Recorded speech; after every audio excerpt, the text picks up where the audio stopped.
I can't think of anybody that wants a piece of my cheese stick. Can you guys think of anybody?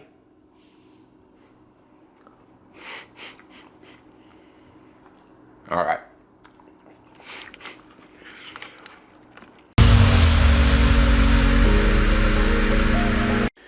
What's up, everybody? Hope y'all are having a good week.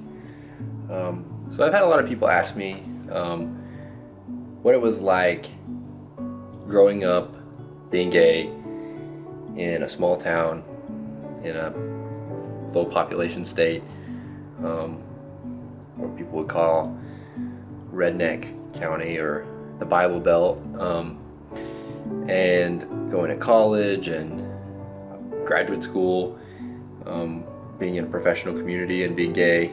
A lot of people have asked me how that's affected my life, and so I figured I would make a video and kind of talk about how it's affected my life, and I guess maybe tips for things that I wish I would have done differently, or tell you kind of how the things that I did worked out the way that they worked out.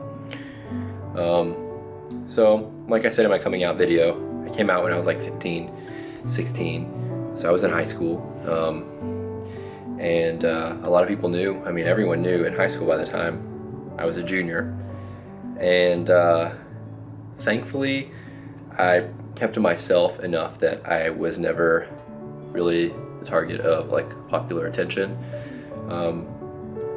People would say, oh, Andrew's gay. I mean, a lot of people would be like, oh, who's Andrew? So that wasn't that big of a deal. There were a couple of bullies, really southern guys, that tried to pick on me. I went to a high school with like 90 people in my graduating class, which is bigger than some, but not huge. There were a couple of bullies that would come in and, be like, don't sit at this table because there's a fag sitting there and whatever, Thankfully I had a good group of friends that I trusted and would stick up for me and be around me, so I was never alone. I've actually never been in a fight before. I was just thinking that the other day. So I guess kind of what I did in that situation and what my advice would be to do would be just to kind of realize that the reason that they're being that way is because of their own insecurities. Maybe they're struggling with something at home, or maybe they're struggling with something inside of themselves too, and that's the way that they feel like they can get relief from that. And so you don't have to get so flared up and fight back. Yeah, it's gonna suck, but just realize that. And what I did was, when somebody would call me a fag, I would be like, yeah, yes I am. Like, all right, thank you for acknowledging that, and then get yourself away from the situation.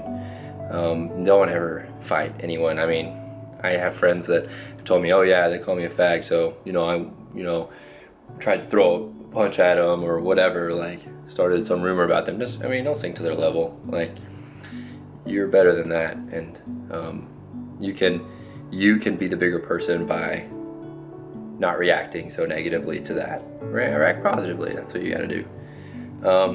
So high school wasn't that bad. When I got to college, actually, I went to college in a town in Arkansas that has like 70,000 people in it, which to me was a big town.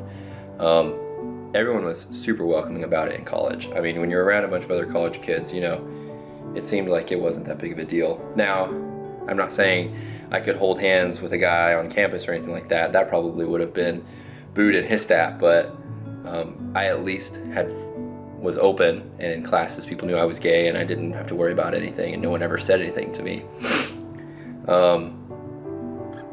And then when I was in relationships, it wasn't that it was secret. I mean, we would go out on dates and things in the college town, and it was fine, and no one ever said anything. If we kissed in a movie theater or something like that, I never had any problems. But that was great.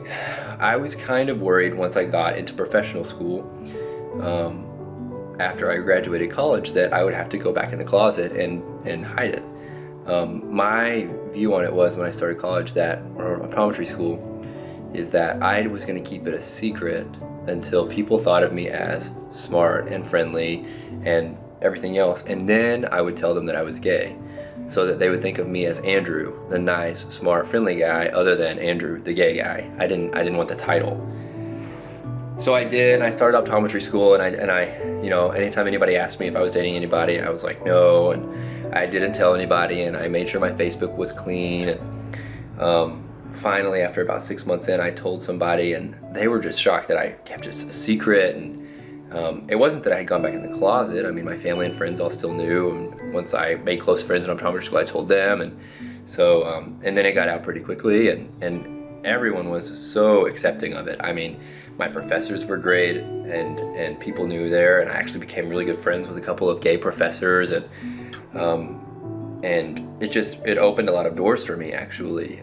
It made a lot of connections being gay, and I know that's weird, but you know, we look out for each other. And as a minority, some of the other gay professors would advise me in ways that I feel like they can't not advise straight people. So it helped me. So I took advantage of that, and I definitely suggest doing it too. Don't do things that you feel uncomfortable doing, but you know, if you know somebody that can help you, I mean, why not take advantage of it? So that has definitely helped me. And then I was just shocked at how welcoming everyone was in that community.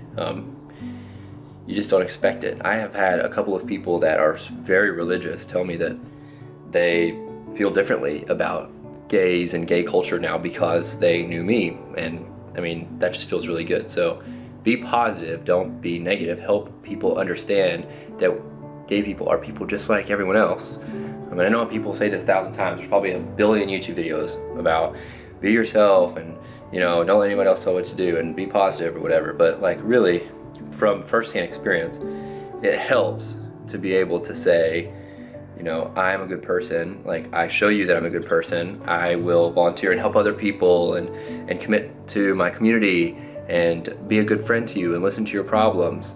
And I'm also gay. Like, that's what you have to be able to do and be able to say to those people. And the people that get against you, because there will be people that hate that you're gay for no other reason than the fact that they're not comfortable with it and they don't understand it. Just don't let them get to you. Like, yeah, there are those people. But you are better than their understanding. Like, you have to be the bigger person. And that's hard to do, but when you really think about it, it's not that hard. Just be nice. Like, be positive. It's so frustrating. People get so upset about it. Be proud of it. Be proud of who you are, no matter what they say. But anyway, so I feel like this was something that I kind of have been asked a lot about, and you know, you have to explain a lot, like, oh, how are you so open, and you're in this community, and you've lived in such a small town in Arkansas, and how are you so comfortable with it? There were times when it was challenging to be the bigger person, but you know, by being positive and staying confident with who I am, and by having the support of my friends and even my family, which I was super lucky to have as a support group for me, it was doable, and I feel like that is all you need. So anyway, I hope you guys have an awesome rest of the week.